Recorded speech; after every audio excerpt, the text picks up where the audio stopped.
Hi Year 4, welcome back, Mrs Powell here. Now I know in your class learning you've been learning all about habitats and the different plants and animals that sort of adapt to their environment. And one of my favourite sort of plants are cacti, because they're so unusual, aren't they? They hardly need any water at all, but from an artist's point of view they're great fun to draw.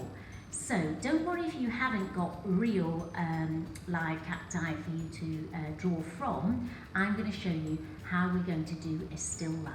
You're going to start your cactus still life by drawing a bowl sort of near the bottom of the paper. So you're going to start by just doing 2 straight lines like that, and then you're going to draw a curved, slightly curved line to connect them. This is going to be the rim of your bowl, and another one like that. Okay. Anything that's sort of curving gives that sense of 3 dimensions, which we want to try and do today. And just curve that round. Okay, it's not a flat bottom, it's a curve. Okay. Then you're ready to draw your 3 cacti I should say. So the first one is going to be a sort of round one. Now that's going to be in the foreground, so you're going to draw that sort of first of all and sort of tuck the other ones behind. So that's your round cactus. Then you're going to draw to the right here a tall one just tucked behind like that. Okay, and then let's do our, I think they're called prickly pears, I'm not sure. You're going to draw your prickly pear just by drawing a sort of ovally shape like that, and then you're just going to add some more ovals to it. An oval there. You don't have to do yours exactly like mine. You can make it your own. Okay, let's put one there, and let's put another one, a sort of oval here, and an oval at the top. Don't worry about these sort of lines, you can erase these at the end. Okay, so let's return to this one and put the lines to make it look as though it is a curving cactus. So if you draw a line that's curving like that, another one that's curving like that, one that's sort of straight down, another one that curves to that side, and another one to that side, that gives that illusion of 3 dimensions. We're just going to put some detail on this one.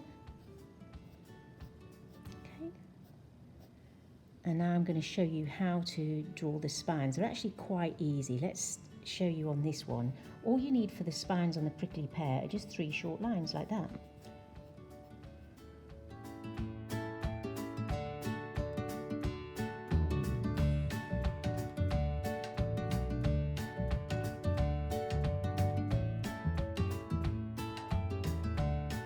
You've drawn your 3 cacti, you're ready just to finish off the bowl. So the bowl, to get that sense of 3 dimension that we're aiming for, sort of curves around the back of this cactus.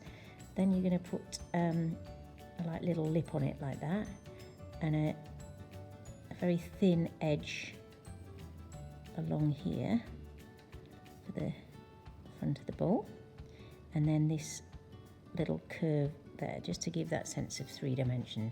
Then you're going to add some pattern to your pot, but just to ground our still life, we're going to put a line which will go behind the still life and come out the other end.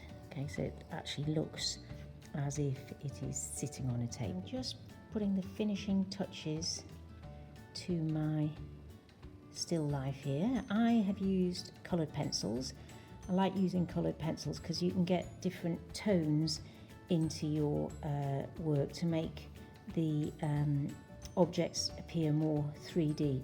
I've also used a very thin drawing pen to go over some of my lines and erase some of those previous pencil marks that I don't need anymore.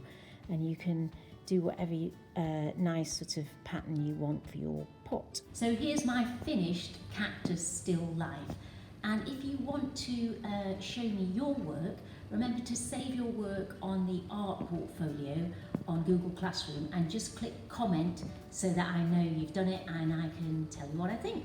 So good luck everybody and keep drawing.